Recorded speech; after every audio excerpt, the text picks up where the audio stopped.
Hi everyone, Stepan here. It's Friday, so welcome to another Friday middle game video.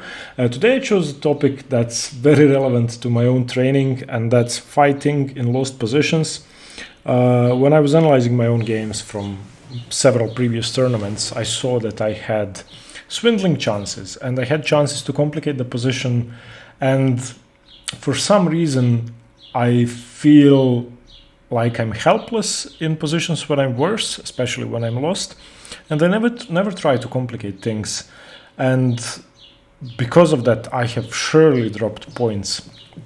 So today's video is on the art of swindle and how to fight for complications during the game. Now, when you are lost or when you are much worse, it's obvious that you have nothing to lose. You are lost, you cannot make your position any worse. Instead of resigning, fight on. Now, it may seem trivial finding best complicated variations or complicated ideas, but knowing common patterns and analyzing games where strong players have actually achieved that can, I believe, help you become much better at that, become much better at finding lines your opponent is going to struggle with. Chess is played with the clock, so if you manage to make your opponent's life harder, then he's going to spending more time, and he's not an engine, so he might blunder. Now, most often they don't blunder, but 1 out of 10 or 1 out of 20, doesn't matter, is a point. Okay, I'm going to be going over 5 games. You can find them on the right side of the screen if you want to look at the whole games. Before we start each position, I would like to ask you to pause the video and find the swindling attempt. None of these things work, except for one. Okay, none of these things really work, which we are going to look at, but you still have to be able to find complicated lines and not play like an engine, giving up material and then losing. So in this position, Larry Evans is playing semi-Reshevsky, and Larry Evans is white and completely busted. Why? Firstly, he is a piece down for a pawn, so black obviously has an extra knight. Secondly, black is going to checkmate in a couple of moves if white doesn't do anything. For example, if white takes the knight, then rook e2 check and queen g2 checkmate, for example. So pause the video and try to find an idea with which you could get out of this game alive. Okay, so in this position, Larry Evans played the move h4. Now, this move is important because it does two things. Firstly, and less importantly, it attacks the queen, forces the queen to move away. More importantly, consider this position from white's perspective and ask yourself which pieces can white move. h4 is a genius move considering the situation on the board. Why? Because white is basically in Zugzwang, and he can only move the king, and for the moment he can move the g3 pawn. Now, since black's threats rely on taking the g3 pawn and checkmating, well, white can achieve a draw. Let's see what happened. In this position, rook to e2 check was played, and king h1 was played, and immediately black fell for the trick. Black took on g3, and now the position is just a dead draw. It's a dead draw. There is absolutely nothing black can do to win this now. The drawing technique is simple. You want to run with checks, so again, pause the video if you don't see the correct move. Okay. So the correct move is, of course, queen to g8 check, not queen to h8 check, because if you play queen to h8, the king could be running away, and also rook to g7 wouldn't be check, so black would actually have a move to checkmate you. So you play queen to g8 check, forcing the king to capture. If the king ventures out to g6, then it's mate in one, of course, with queen to g7. So king takes g8 forced, and now rook takes g7, and it's just a draw. If the rook is taken, the white king obviously has no squares, and it's stalemate. So let's see what black should have done. Now, the second point of this video should be: don't allow yourself to be swindled, and try to see what's going on the board. Now, if your opponent plays a move like h4, be aware of what's going on. Firstly, your queen is attacked, so you have to move it, okay? Secondly, always look out for stalemate threats. This position is very thematic, I believe, because all of the pawns are now locked and there is no way for you to checkmate unless you take the g3 pawn. And if you do, then it's stalemate. So after rook to e2, black is still winning. After rook to e2, king h1, he just shouldn't, of course, take. He should probably play rook e1 check, and I don't know, king to h2, maybe queen to g6, getting the queen away. Let's say rook to f8, threatening stuff here, but it doesn't really work. Now rook to e2 check, king to h1, and something like queen to e6, and the position is just over. There's basically nothing you can do. Of course, if you now take the knight, well, then you lose a ton of material. The best move would probably be rook to h8 check, and after king to g6, queen takes and knight takes, and black, of course, easily wins. The second attempt may have been after h4 to play queen to g6 immediately without rook e2, and now after rook to f8 we get a fairly similar position. Rook to e2 check, king to h1, queen to e6, again trying to force complications and to force trades, and the position would be easily winning for black. Okay, now this position, bear it in mind for the next one. So I think the move h4 is a remarkable attempt for a draw. And actually, let me just go back to this position after queen to e6. I think if you take the knight, you get mated easily with something like here and here. I don't think there's a need for any captures and stuff. Actually, you can mate if the knight is taken. Okay, let's look at the other game. Now, this game is a much harder example of a swindle, and this is actually a high-level game played recently, played in 2011. Onischuk had the white pieces, Aronian had black. This was played in the Ember Rapid. Ember, I believe, is a blindfold tournament, although I'm not 100% sure. So in this position, black is busted, and black's position is completely lost because there is no defense to bishop f6 and d7. Whatever you do, there is no defense to that. So here, let's play a stupid move. Let's play king to h7, and now bishop f6, taking either way loses to d7, and that's it. Okay, so in this position, Aronian has to do something. You're not going to resign. I mean, you may as well resign because you're lost, but before you do, try to make your opponent's life as complicated as possible. Now again, pause the video and try to find an idea, not just a move, try to find an idea which makes white's life much harder. Now engines don't help here because engines are not going to show these types of moves. You're lost anyway. They're going to suggest, I don't know, trading material or giving up material. Okay, pause the video. Okay, so in this position, Aronian played a piece sacrifice. He allowed bishop takes f6. There's no way to stop it anyway. So he played e3.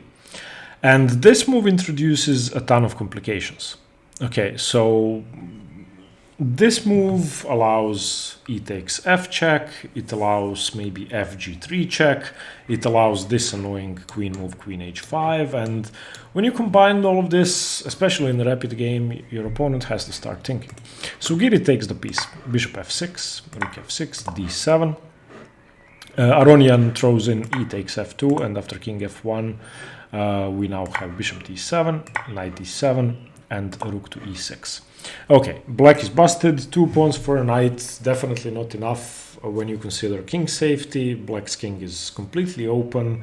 The pawn on f2 is completely meaningless, and white just needs to play safely. Now, this is the part where white is still, of course, much better a piece up. So don't allow yourself to be swindled by taking, and this is something I do, when I material up, I usually spend much more time than when the material is equal because I don't want to make mistakes, and I always look for complicated moves my opponent could go for. So in this position, black's only threat is rook takes e2. That's the only threat, nothing else. If black plays rook takes e2, then who knows what's going on. So there were two normal moves. I think rook to d2 is just a very good move. And if, for example, rook to e7, then knight to b6, rook to b8, for example, and white is just winning. The other good move may have been bishop to f3, simply defending e2. If g4 happens, then the position is complicated, so bishop f3 is slightly provocative. So maybe unsafe, so because if you take, then the position can open up and there could be some tricks. So rook to d2 definitely just very safe. Preparing rook to d1, you can take the pawn on the next turn and nothing's going on. Instead of that, Onischuk plays a tricky move. Well, he plays knight b6. Now this move is not the losing or the drawing blunder. This move is intuitively bad and visually bad because it gets the knight away from the action. There is no need to do that. You don't want to throw your pieces to the queen side, making one move threats when the position is complicated. You want to simplify into an easily convertible endgame or simply checkmate or win enough material. So knight b6, I think, is unnecessary complications. In this position, Aronian, of course, didn't equalize yet. He's still much worse, still a piece down, but he needs to keep swindling, so rook to e3. Okay, queen c4 was played, defending the queen, and now rook to b8, saving the rook. You don't have time for anything else. You don't want to give up the exchange. And here, again, white had the opportunity to close the position down, to slow black down, to prevent him from swindling the position. White just needs to keep the threats under control. In the game, Onischuk blundered, just blundered. What he should have played is g4. And there's basically no response to g4. Because if you, for example, play h5, then I go bishop f3. And what do you do here? It's just over. You're never breaking through. If you take, I take. If you try to, I don't know, get your queen over here, I can always play h3, and it's perfectly safe. The bishop and the queen are defending the e2 pawn. The f2 pawn can be captured. Eventually, this rook is going to infiltrate. White might actually be the one attacking along the h file, and there could be trouble.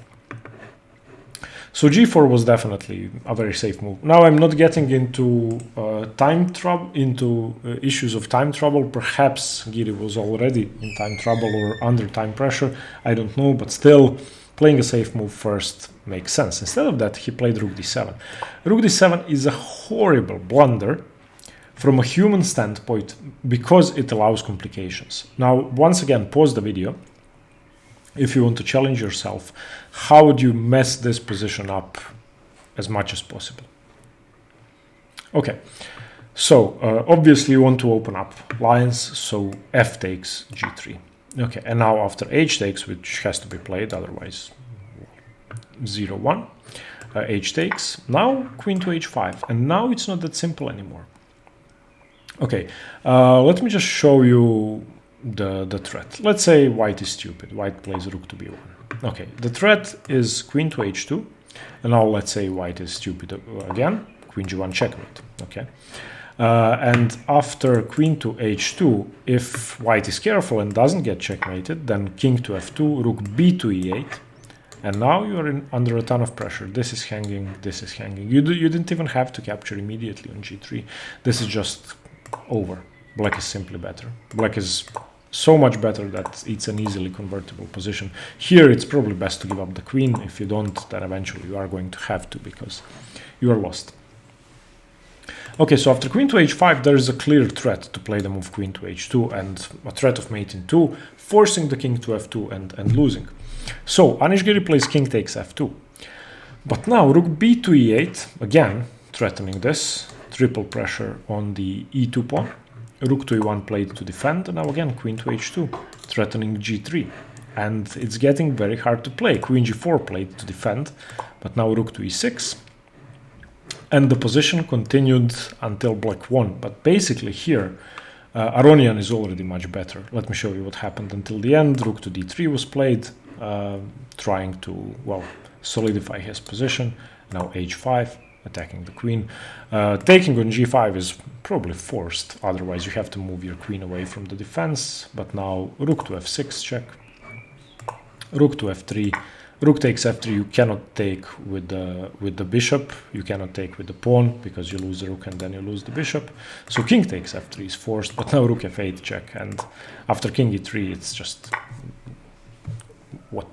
it's busted for white now. The king is running away in the center and it's about to get either mated or white is about to lose material. So what happened in the game was king d3, a couple of checks until the rook was won, and here Onischuk resigned.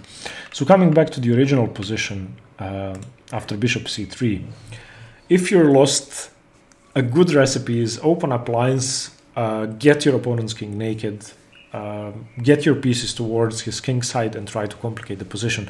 e3 is therefore a perfect move. Okay, moving on to the next one. This one is, well, here you have to ask yourself, what's the swindling idea? Where you always have to ask yourself what's the swindling idea, but here I think it's quite obvious. Well, first let's go over why white is better. White is better because there's a pin on the f7 pawn and the pawn is about to drop, and also black's pieces aren't really doing much. The rooks on the a file look nice, but don't really accomplish much, especially considering that the queen can infiltrate on b6, the queen could infiltrate on b7, the rook could infiltrate along the d file. So for example, if you play a normal move like king to g7, trying to unpin, then queen to b6, attacking here, and I mean, you are about to lose something. So for example, queen a7, trying to trade the queens off, now simply bishop takes f7, and eventually you are going to resign because there is no way to hold this. So pause your video, find the swindling idea here. Okay, so in this position, it's obvious that you need to do something with your rooks. If you don't, you will likely lose this position. Okay, so not unpinning, not worrying about this, but simply takes on f2. And now, well, after knight takes f2, white is completely winning. Of course, king takes f2 was played. A better attempt after knight f2 was bishop takes f7, and after king to f8, king takes f2, rook a3, queen e6, trying to trade the queens off. It's still not easy because the a2 square is wide open and these ranks are quite tricky to defend, but it's winning if you take your time and not blunder. So for example, knight g4 check could have been black's best attempt, king g2, knight e3. You can give up the exchange, doesn't really matter. Queen takes e6. If you manage to trade the queens off, you are winning. This is two pieces for the rook and easily convertible for white. But what was played in the game, king takes f2, wasn't a bad move. King takes f2 is okay. But now, rook to a3, chasing the queen away, of course, and trying to complicate the position. Here, bishop f7 was thrown in, which is again okay. King to g7, queen e6. These are the best moves. These are the best moves because white is forcing or trying to force the queen trade, and after that he will be winning because he is a piece up. Okay, rook a2 check played, and excuse me, this is a game played between Alexander Beliavsky and Larry Christensen in Reggio Emilia in 87-88. So after rook to a2 check, you have to go king to g1. Okay, now rook to a3, the position is getting complicated. Now what's going on here? If you take the queen, of course black's queen is hanging. If you take the queen, it's going to be a perpetual check. Okay, let me show you. Let's turn on the engine. So let's say you take the queen here. Okay, wait. Okay. Excuse me. So you check here, and how does white escape the checks? Okay. There is no escaping the checks. So that's one trick. So taking the queen immediately is just a draw. So this trick is obvious. Of course, white isn't an idiot. White is Alexander Beliavsky, so he knows something is up. And it's easy to see that this drawing pattern with the rook cutting the king away on the first rank is what black had in mind. So in this position, white goes for further attacking ideas with knight to e8. There was a very simple move, queen takes a2, and I believe that this would have been winning enough. This is probably what I would have played in the game if I was playing white, because after rook a2, bishop a2, it's just overwhelming material, and white is simply better. White has 2 rooks for the queen and bishop and knight against knight, so white is basically a piece up, and the queen and knight are not enough to create complications here. But I can understand why you don't want to give up your queen for 2 rooks. Instead of that, knight to e8 was played, which I think is the best move, and according to the engine I think that should be best. King h6 of course played, and now knight takes f6, grabbing the knight. Okay, so what does black have in mind? Black is basically giving up another piece, and black is now so much material down that if he doesn't think of something, he will lose. So in this position he plays rook to g3, okay, king to h1 played, and here the idea is, if you haven't solved it yourself already, if you remember the pattern from a minute ago, you need rook h3 check to keep the perpetual checks going. Okay, so what you would like to do, if the white queen was anywhere except on the c8 h3 diagonal, you would play rook h3 and it's a draw. So how can you make that happen? Okay, in the game black played queen takes bishop. Of course, if queen takes bishop, then rook h3, that draw. So again, Beliavsky is not an idiot, he plays rook d7, attacking the queen. Okay. Now, if you take the queen, then it's mate. So you cannot take the queen. Okay, so after rook to d7, black now needs to start swindling again. What do? How can you get the queen away from the h3 square? Queen takes f6. And that's it. I mean, if you take the queen, then again, it's a draw. But if you had to find a win for white, what would you do here? White to play and win. If this was a tactical position, if this was a puzzle on leeches or somewhere, you would find it in a second. Simply rook to h7 check. The king is forced to take, and that's it. You have a queen for a rook. You are winning. Okay, because in this position, I'm sorry, why did this turn? Okay, in this position there is no perpetual check because you can go here and the queen is of course covering the f file. Instead of that, in the game, queen takes f6 was played, and yeah, now rook to h2, king takes h2, rook to g2 check, king to h3, rook to g3 check, king to h2, and a stalemate trick. And I thought this game was so incredible when I was analyzing this game, because I wanted to get at least some knowledge of what strong players do when they are in worse positions. And this game was really an eye-opener. After this one, I've decided to make this video, and I was really happy to see this. I mean, if I ever manage this during a game, I think it's going to be I think I like it more than any of my wins. Okay, so let's go through that again. Okay, so the start of the complications, knight takes, you want to open up the position. So king takes, rook a3, bishop f7, king g7, queen e6, rook a2, king g1, rook a3, knight e8. Okay, winning the knight, fine. Okay, takes. Now black starts the complications, rook g3, king h1, queen f7. If you take the queen, it's stalemate. Rook d7. If black now takes the queen, it's checkmate. So rook takes f6. And now if you play here and here and here, this is a simple win. Okay, the same trick with rook to h2 check doesn't work because the king is not stalemated. The king can go to g8. But after queen f6, queen takes f6, Larry Christensen missed that the king is in stalemate, and this was a brilliant finish. Of course, there is no way to run away from this. It's stalemate either way. Okay, next one is Onischuk Moisenko from the Russian Team Championship 2005. Now in this position again, here, what are the swindling factors?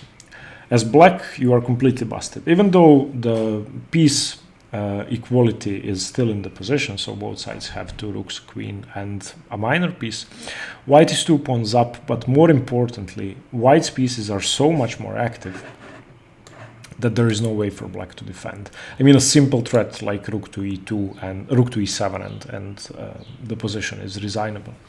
So, pause the video, find the swindling idea, find the swindling plan, find an idea you can use to complicate the position, to introduce threats that save your position. Okay, in this position there is only one trick you can go for, and that trick is queen d1 check, queen h5 check.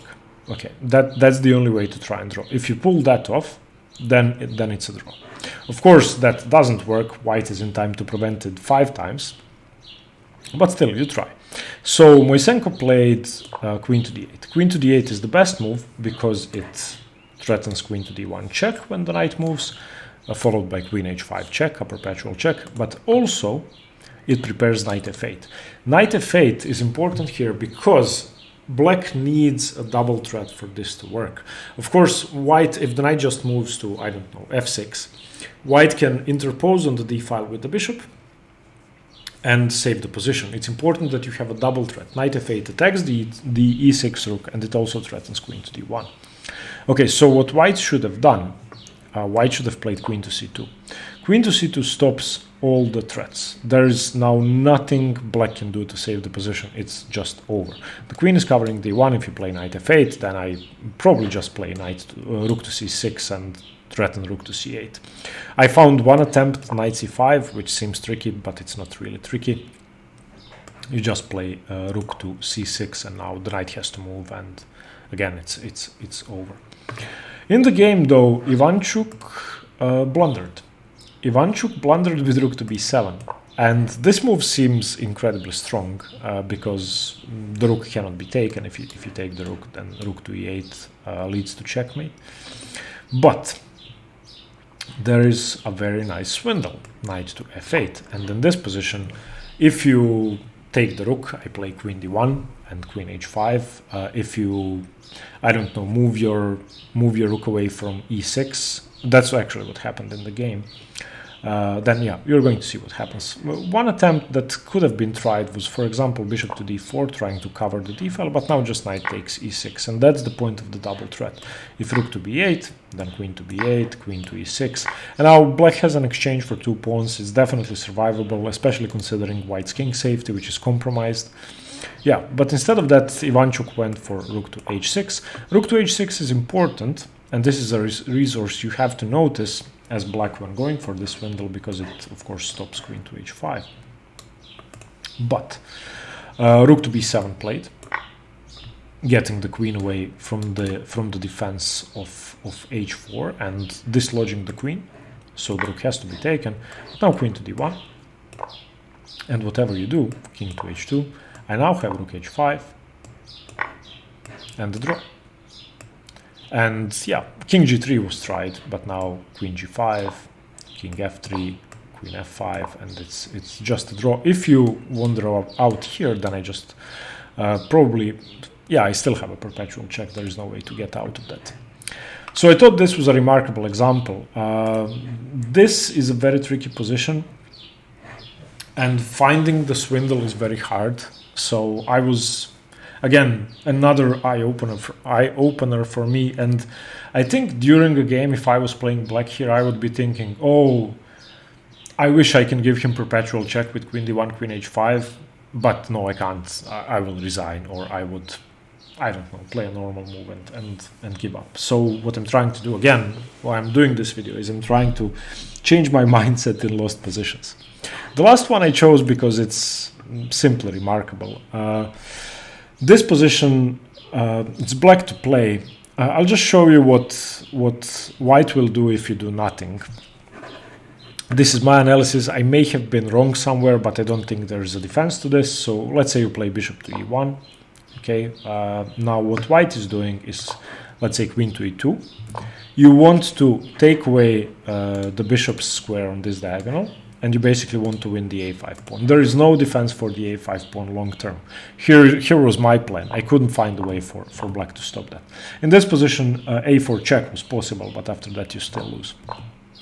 So first you get your king to a4, then you need to get your knight around to be able to attack the a5 pawn. So knight c1 and knight b3, and now you simply include the queen. And here you take, and you can actually take the queen, and after pawn takes, eventually once you untangle again, move your knight, move your king, play here, return the knight, you're going to win this position. This is now easily winning because the bishop has no targets, because black has no way to complicate the position. So how would you swindle here? This move actually works, and I think the engines don't see that it works. I have no idea why, and I'm going to devote some more time to it, but I think it's just a dead draw. Okay, pause the video. Okay, in this position, black played the astonishing queen to b6. Now, the idea behind queen b6 is there is no way for white to make progress easily in this position, and if the queen is taken, you create a fortress. Now the engines take immediately. I actually checked that, so you can see it here. The engines say white is +8. Okay. I was wondering what if the queen isn't taken. Let's say we play, I don't know, queen to d2. And black keeps the queen there. Let's say we play king here. Eventually, can we put enough pressure on this pawn? I don't think we can. I don't think the same idea works. So let's try. I'm actually going to be using the engine for this because the position is extremely complicated. I don't want to make a mistake. So which route did we take? Knight to c3. Okay. Let's say black waits, does nothing. Okay. King to b3. Let's say black waits. King to a4. Let's say black waits. Now let's get our knight into the action again. Black waits. Get our knight into the action. Black waits. Get our knight here. Black waits. And eventually, I think we just take the pawn. So I think queen b6 actually doesn't work. And I didn't check it with the engine before. I had an idea to do this when I was analyzing the position. So white shouldn't have taken the queen. Now this was played in a junior championship. I don't know what the age of the players was. Junior is under 20 or under 18. The queen was taken. And if the queen is taken, then the position is a dead draw. Why? Because you have no way to complicate. White, of course, was banking on the move h4. Now, how do you remove h4? You take, okay, and now after queen to d2, of course, trying to complicate the position. If you get your queen here, then of course you win.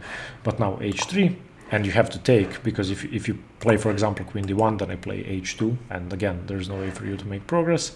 And after g takes h3, h4, and that's it. The only way for white to break the fortress is to give up the queen for the bishop or to give up the queen for a pawn. Either case, it's going to be a draw, most likely, because black has enough time to read out his king to wherever white tries to sacrifice material. I thought this was just astonishing. Queen b6 is such a beautiful attempt. Of course, even if it doesn't work, and I'm pretty sure it doesn't work if you go for the same plan of just rerouting the knight here, and here, putting your king on a4 and putting your queen on d2. I think it doesn't work, but white still has to see that that h4 doesn't salvage the position. So black played queen b6, having calculated h4, gh, and h3. So I thought this was a remarkable example. Okay, I hope you got something from this video. Sorry if it was a bit too long or if I took too many examples. I'm just working on this at the moment, and sorry if the analysis wasn't perfect. This was my analysis. Sorry for using the engine at a few points, but I wanted to make sure I didn't blunder anything. And yeah, sorry for blundering sometimes during my videos. I mostly never use engines, so that can happen. Anyway, I hope this video gave you some new ideas of how to fight when you're lost, and I hope that if you have the same mindset as I do, that when you're lost, that this will help improve it for at least 1%. Okay, thank you very much for watching. Stay tuned for more chess. Bye bye.